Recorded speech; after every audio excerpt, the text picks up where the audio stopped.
I think I left Hey, my this is glasses. I left my glasses downstairs. I'm not going to be okay. able. Hey, this is Dennis Valuch versus International Autos. Afternoon on May 18th. Um, Go ahead, Mr. Brady, with your questions. Thank you, Your Honor. Mr. Valuch, we're going to take up where we left off, where the question that I'd ask was, in your position as a service manager for International Autos, did you feel overwhelmed at any point in time? Overwhelmed? No. And was there ever too much stress in your position as service manager? And I'm going to renew my objection, just if you could limit that to time and location. My understanding is that the answer refers to a progression of time over the time in that position. So, at least if I read it correctly, is that right? That this was um, that the reasons were things which we've been dealing with for some period of time, not just come up at the month or two prior, right, Mr. Brady? That's correct. And the time was qualified on the initial question, but not qualified on the stress question. So I can rephrase and make it a better question. Yeah, and dealing with we'd seem as though we have to the extent to which that you're referring to a particular period of time when the situation that does matter. So go ahead to the next question. In your role as a service manager with International Autos in West Allis, was the job overly stressful to you? No. Again, if I can, are we talking about the first time he was at West Allis or the second time or both times? It's as a service manager from 2017 to June of 2018. You can answer. The job has an inherent stress. It's part of the job. No more so than ever. When you mean inherent stress, what do you mean by that? You deal with customers, you deal with employer, you deal with employees, you deal with timetables, you deal with legal requirements. And if any manager in any business says that there is not some inherent stress in that, it would be disingenuous. Did this inherent stress ever affect your performance? No. And how would you classify your performance at International Autos as service manager from January of 2017 to June of 2018? I think I did an excellent job. And did the profits reflect that excellent job? I didn't have Objection. access. Mr. Valuch has testified that he's never seen the gross profit numbers. And And I so just the follow-up, ask again in the situation that remembering that his state of mind and belief in the thing is not a factor in this case. If we could, it's not, try to convince him, but the purpose of the hearing is to get facts. Go ahead with the next question. what were the facts that support your statement that you did an excellent job? We met all of our customer satisfaction scores. We made all of our objectives that we were supposed to make. And we were doing a good job on selling work and keeping our people busy and generating income. Okay. What were the objectives that you were required to meet? There were CSI objectives set by Mercedes-Benz that we met or exceeded the entire time I was at West Allis. Are there any other job objectives? I was never given an objective to how much we're supposed to be generating either sales or profit wise. So There was when you, never an objective there. There were objectives that I looked to improve the business from the prior year. okay, and how would you improve the business? By continuing to try to improve your customer satisfaction scores and by increasing your sales.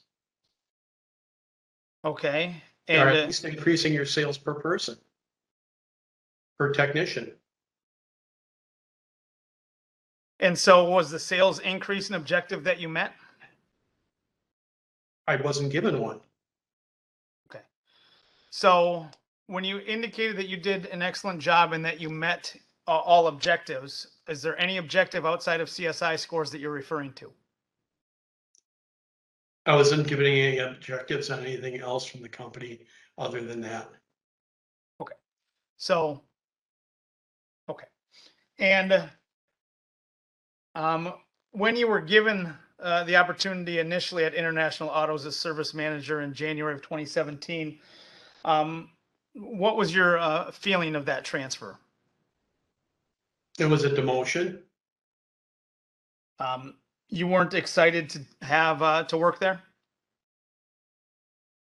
I was transferred from a larger store with a larger amount of sales, with a larger income, to a smaller store with smaller sales and a reduced income.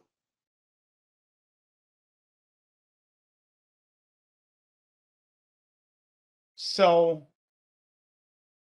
what were your feelings then for that transfer? Could we just Objection. get away? What Could is we get the- away from? Could we get away from the whole feelings and belief thing, because those are not factors which I will consider in this matter. I will sustain objections to any questions about his feelings or beliefs, because they are not. It is not his. The issue is the feelings and beliefs and whether they were pretext for discrimination on the part of the respondent, not his. Objection sustained. Please go to questions that are not, these lines of cross don't work here. Please dealing with the stuff regarding the facts rather than not his things that are relevant, which includes his beliefs and his feelings about what happened. Regarding your work attendance, and we'll just focus in 2018, was there any time off that you asked for in 2018 that was not granted by International Autos? Not that I remember. And was there multiple occasions where you did not punch in that same time frame? objection Yes. relevance? There's been, I don't believe you. That the statement as I read it includes claims regarding something that's considered as the amount of time that was late and didn't punch in. That's in the answer as far as considerations, right? Correct. Okay, go I would ahead. withdraw.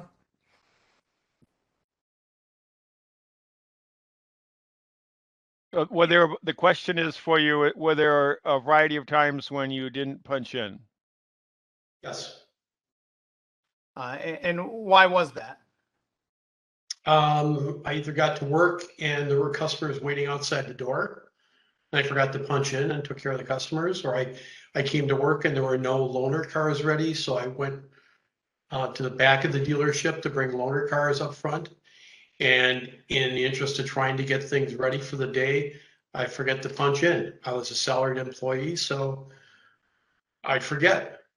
And nobody ever made mention that there was a problem with it, so. So, as a salaried employee, you just didn't think it was that important to punch in, is that correct? Nobody gave me any indication that there was a problem otherwise. Meaning that the hours that you worked in a day wouldn't impact your pay. That's not what I said. What I said is, nobody said there was a problem with me if I forgot to punch in. Would the hours that you work impact your pay? I was a salaried employee. So no. And Likewise, all the extra hours that I worked, I wasn't paid for either.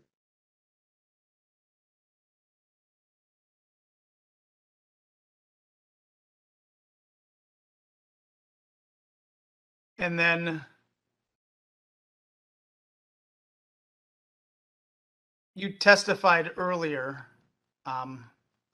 that you met with Dan Jansen regarding your job opportunity without any directives from him as it relates to improving sales. Is that correct? The only directive I was given is that we needed to improve sales. I wasn't given a number or how to do it or any more resources to do so.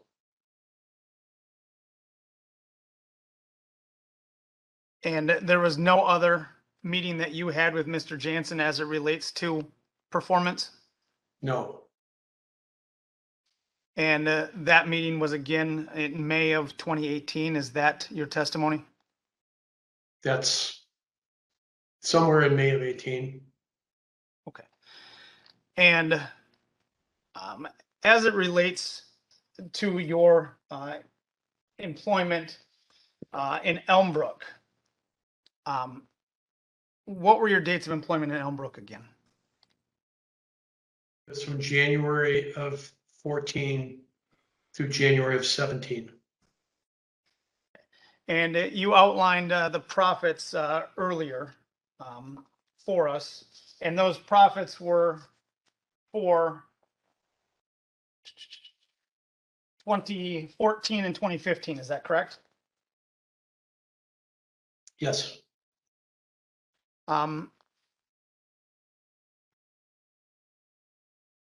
Is there a reason why the 2016 profits weren't included in that assessment? Objection, that's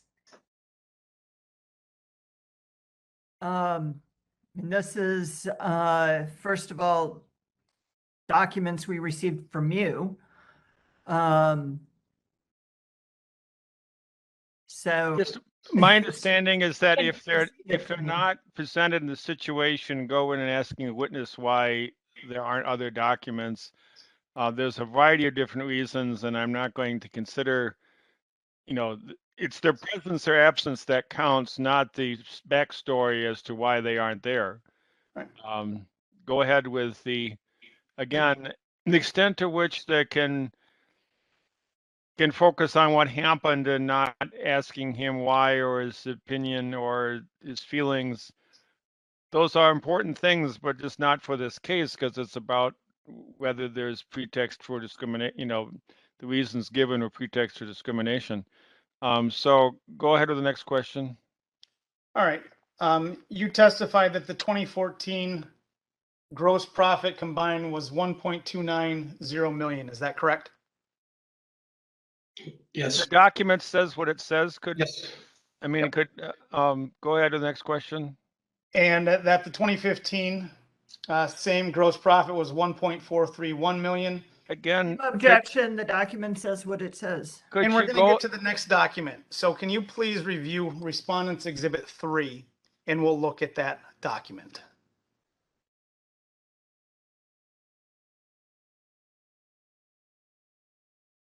It's ERD page 172.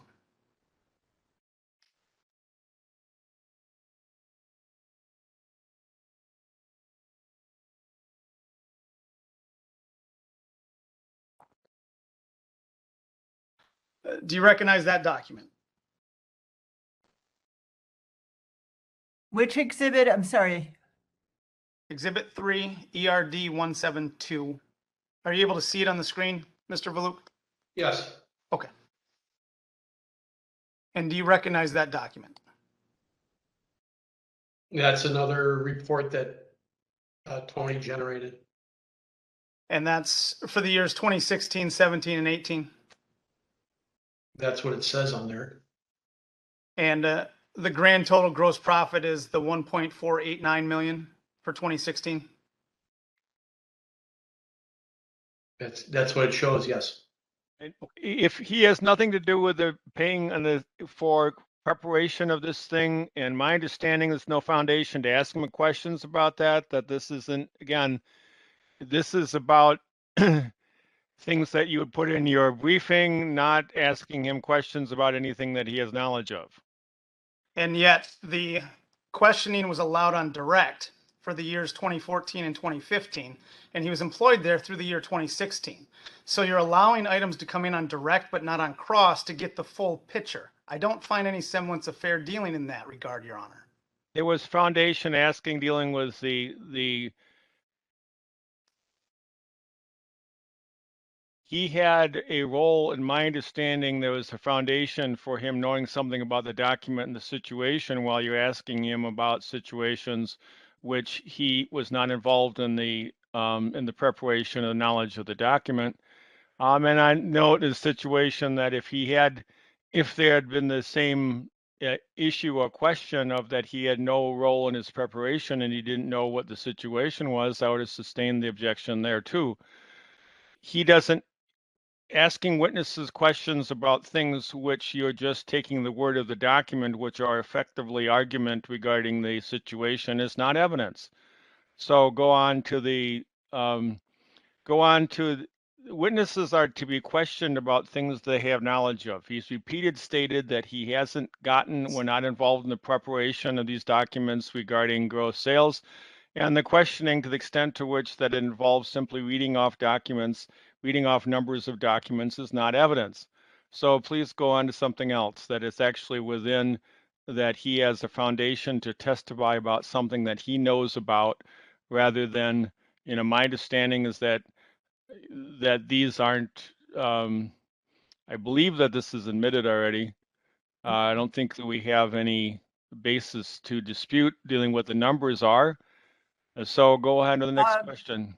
Actually, if I can clarify, I have not agreed to the admission of this document because I think that much of the information on here is not relevant. Well, dealing with in the question that the foundation would be laid from your witnesses regarding how it was created, and they can testify about it. And, the person to question about documents are people that know something about the creation of the documents, not just people that are just reading it. So go ahead to the next question. Mr. Valuch, were you privy to the gross sales profit when you were employed in Mercedes-Benz of Elmbrook?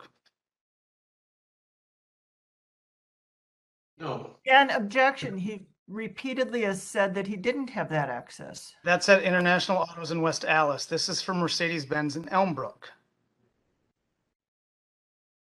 They're two different stores. So it's Right. just a clarification for Mercedes-Benz of Elmbrook. If the answer is no, then it's, we can. Just, if that hasn't been asked, did you have knowledge, or you receiving information as things went regarding the profitability of that store either? no, Go ahead to the next issue. Okay. So in Elmbrook, in your role as service manager in Elmbrook, you didn't know if the gross profits increased or decreased each year? no. Just the gross sales. And are gross sales included in the gross profit? No, say gross sales are what you sell. I don't think you want to share, Mr. Brady, your questions. I definitely do not. Thank you, Your Honor. Okay, well, I just trying to help you out, I overly share. There's nothing wrong with that. Okay, well, it's generous of you, but go ahead. All right. And then when you're employed at Elmbrook, did you ever get any disciplinary action or write-ups? I had one. And do you recall what that involved? It involved for CSI in early 2016. And was there any resulting action from that write-up? Just the write-up, and then I started an action plan to try to improve that. Okay. And then were you aware of any poor CSI scores while you're employed at Mercedes-Benz of Elmbrook? By individual scores, Yes. every dealership has those. Okay. Well, were you aware of any specific customer complaints that involved you? Yes, and again, every service manager has those. Okay. And so, do you remember working on a car for Marvin Robinson? I remember reviewing the document and the documents that were submitted, yes. And do you recall that Mr. Robinson felt like you insulted him? Yes, Do based you on the have- document, what he said in the document, what he said. I'm going to object if this is just if Mr. Valuch's only memory is the document, then I would say the document speaks for itself. If he has an independent memory of the events, great, then you can ask about that. My understanding as well is that that's- the transfer from Elmbrook to, the situation, my understanding is not within the scope of the hearing. So go ahead with again, he's got to have a foundation to testify about it. If he wasn't involved in receipt of the situation, there wasn't a discussion with management directly about it. If all he just knows about what says in the document, he has nothing to testify about. Go ahead, next question. I asked him if he remembered it. He said that he did remember it. I'm entitled to ask him what he remembers about it. So, Mr. Valuch, what do you remember about Mr. Robinson's interactions with him? I remember reading the document. You have no personal recollection of outside of the document? I don't remember. And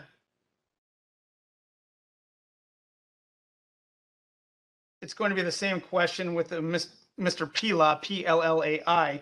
Do you remember working with that customer? No, just what's in the document.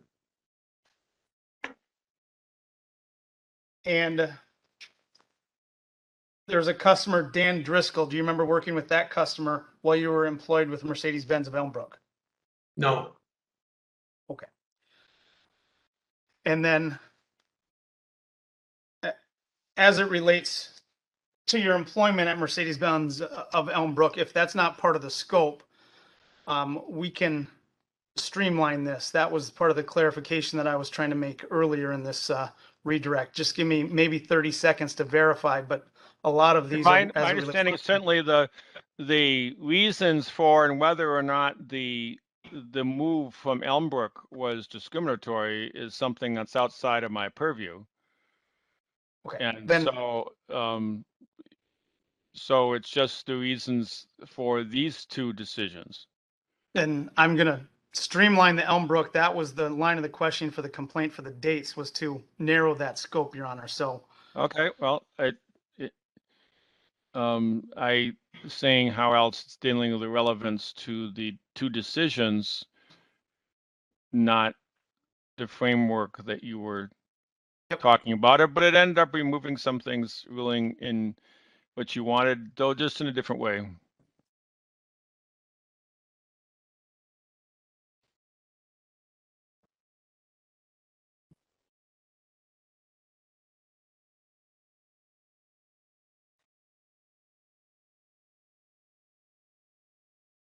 it's just all Elmbrook. I have nothing further. Okay, redirect.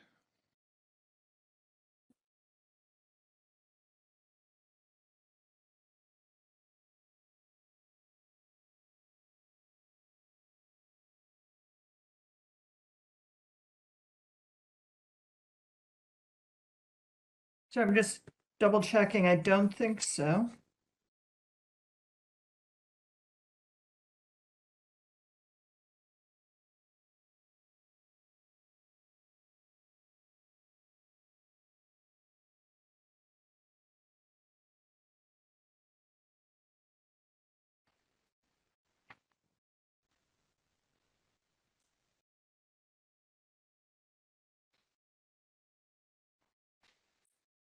Just briefly, Mr. Valuch, when you did you ever have reason to question your monthly was it commission check during your time at International Autos? yes, And when was that? I couldn't put an exact date on it, but when I was at Mercedes-Benz of Elmbrook, there were months when I the check, the commission didn't quite seem what I thought it was going to be. And I'd asked the controller to double check the numbers on it. And did the controller ever come back and say whether you were paid correctly or incorrectly? Yes, And what were you informed? I was informed, yeah, there was a mistake on my check and I would have it next check. Okay, and how much was that mistake for? It's for $500. Okay. No further questions. Nothing on recross. Okay, then, we're dealing with, is your, witness available? Yes, Mr. Mr. Nixon. Jansen. No, I was going to say, I texted Mr. Jansen. He said he had to go to a conference room. Okay. And Okay, can so I I'll- just clarify is, it was my understanding, just to have this maybe go smoothly, that Mr. Brady would be asking questions first, but I can certainly start and then go back and forth. It just, Is that, certainly that would be, my understanding is things come in faster if it's done all in cross. Any objection to that, Mr. Brady? No, none. Okay, so, we'll just, go off the record while we wait for him to get here, and if anybody wants to answer the calls of nature, go ahead. yeah, I'm gonna go grab some water. Okay, sir, would you raise your right hand, please? Do you solemnly swear the testimony about to give in this matter will be the truth, whole truth, and nothing but the truth? Yes, Go ahead, that apparently Mr. Brady is going to question you first. So, go ahead, Mr. Brady. Mr. Jansen, could you please state and spell your name for the record? Dan Jansen, Jansen, And where are you currently employed? International Autos. And how long have you been employed with International Autos? 25 years or so, 20, maybe 22 years. I'm not sure the exact. And what position do you currently hold with International Autos? I'm the platform manager for all of the brands here in West Dallas, as well as 3 other stores off-site.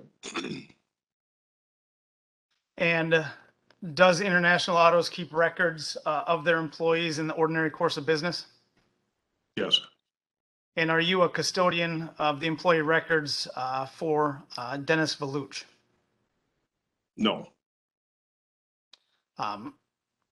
You wouldn't have access to the International Auto employee records for Mr. Valuch? I've never accessed to an employee's, personnel file with HR.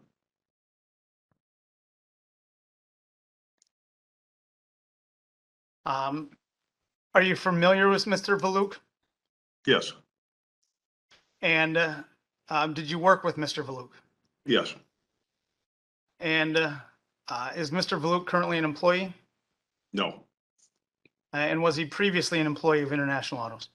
yes, And I believe we have a stipulated timeline in place where he was an employee as a service manager from January of 2017 until June 8th of 2018. Is that your recollection?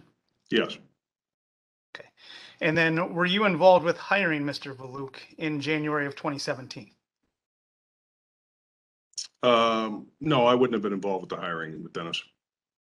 Okay. Who was involved with the hiring of Mr. Valuch? It would have been Tony Pitsula, our service director at the time. Okay. And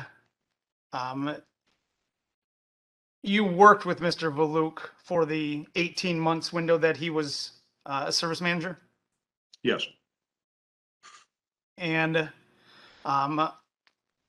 were you involved with the decision on June 8th of 2018 to transfer Mr. Valuch to workshop dispatch? yes. And what was your reason for that transfer? Well, there was a lack of performance in the department, and we decided to make a change and offer him a different position within the company. Okay. And when you say lack of performance, what do you mean by that? Frankly, gross profit was not at or what it should be, and wasn't increasing as it should be. And would Mr. Valuch have access to that gross profit numbers?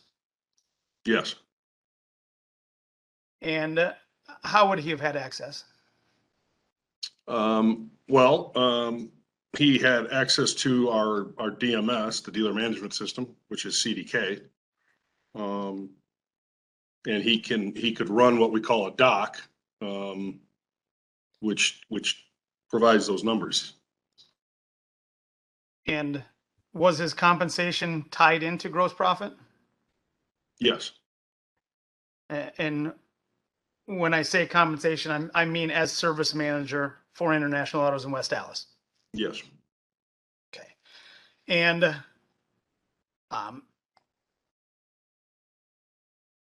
when he was transferred to workshop dispatch, was that position currently, what was the status of the workshop dispatch before Mr. Valuch was transferred into it? I believe the position was open at the time. Okay. And so no one else was in that position when you transferred Mr. Valuch? Correct. And how long was Mr. Valuch involved in the workshop dispatch position? I don't recall the exact time frame. And were you involved in eliminating the workshop dispatch position? I was, yeah, I was aware of it. And do you recall when that position was eliminated? No, I don't recall the exact date, no. Was it in June of 2018? Somewhere there close. Okay. And who else was involved in the decision to eliminate the position of workshop dispatch? Tony Pritzula. And why was that position eliminated? We just didn't see a need for it anymore. To carry that overhead and that extra expense. It didn't seem to improve performance. So it was just a direct expense.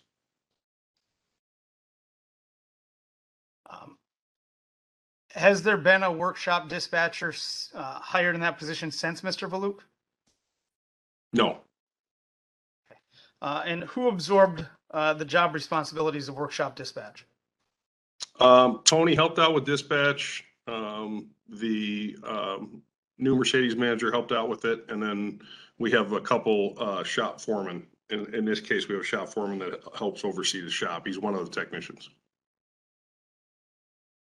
Okay. So it was absorbed by current or existing employees? Yes. And so when you said it was a direct expense, you meant, or I guess you're testifying here today that it's because that position was absorbed wholly by other employees. Yeah, it could be, and there was no need, and we didn't see an increase in performance.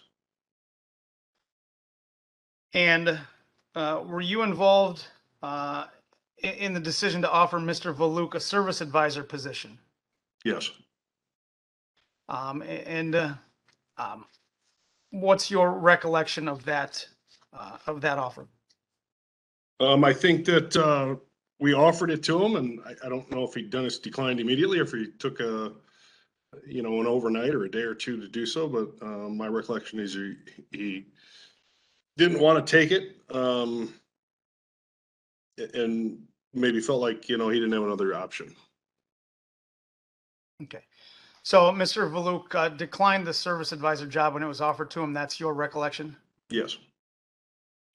All right. And then did you communicate at all with Mr. Valuch as it relates to that position?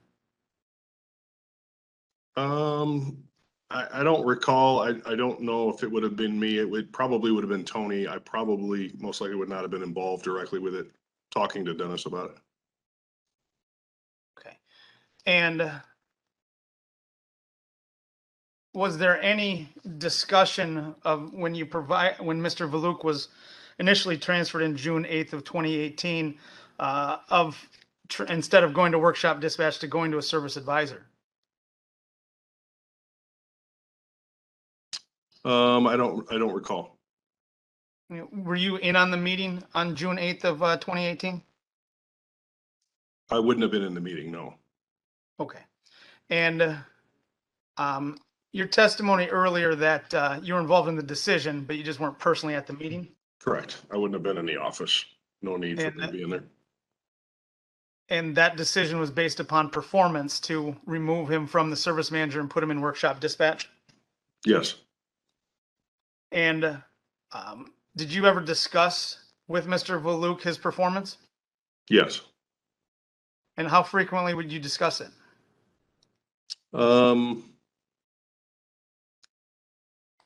I would say weekly.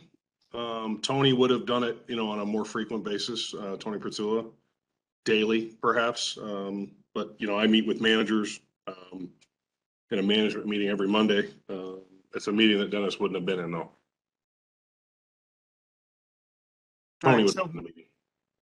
who's in 2018, who was in the management meetings every Monday? Tony, as the service manager, service director, and our sales management team.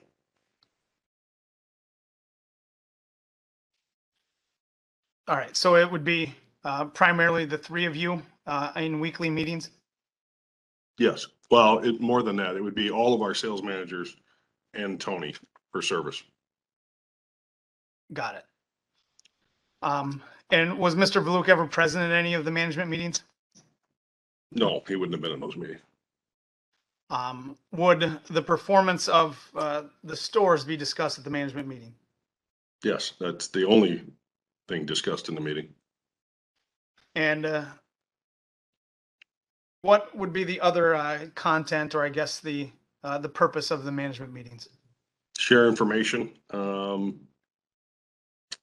any management items, house cleaning, policy changes, schedules. I mean, some other things, but it's first and foremost is performance. And that's individual employee performance, or is that store performance when you say performance? Well, it's everything. It's showroom by showroom. It's service department by employee. We can see all the service advisors and their performance. So it's all of the above. Okay. And so I guess that's your communication with Tony Prestula and the other sales managers. Would you communicate then directly with Mr. Valuch? Yes. Okay, and how frequently would that happen? As I said, probably a weekly basis. I passed through that department and right by him at that point in time, numerous times a day. And if there was a lack of performance or an opportunity for more, I would have a conversation about that. And when it comes to that conversations, do you have any specific conversations that you can recall that you had with Mr. Valuch? I don't recall exact conversations, no. So it's more of a generalization of what the conversation would be. Is that accurate? Correct. And in a general format, what would that entail? Correction, he's testified that he does not recall any conversations he had, just that this is what he believes he would have done. It depends whether or not that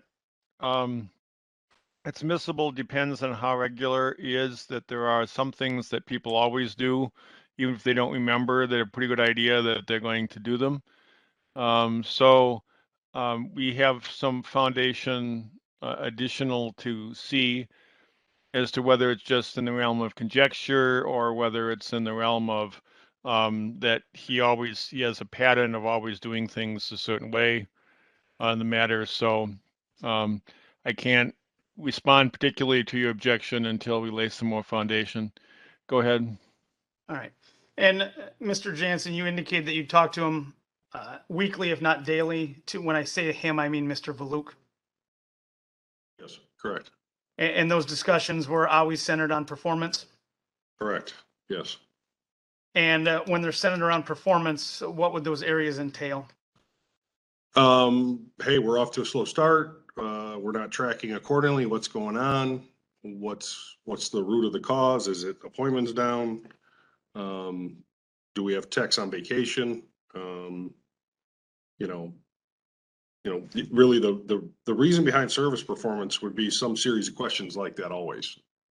I mean, do we have enough techs? Do we need more techs? Is the schedule open enough? Do we need more loaner cars for customers, et cetera? And in your recollection from January 2017 to June of 2018, was there sufficient service techs? I thought there was sufficient techs to produce at a higher level.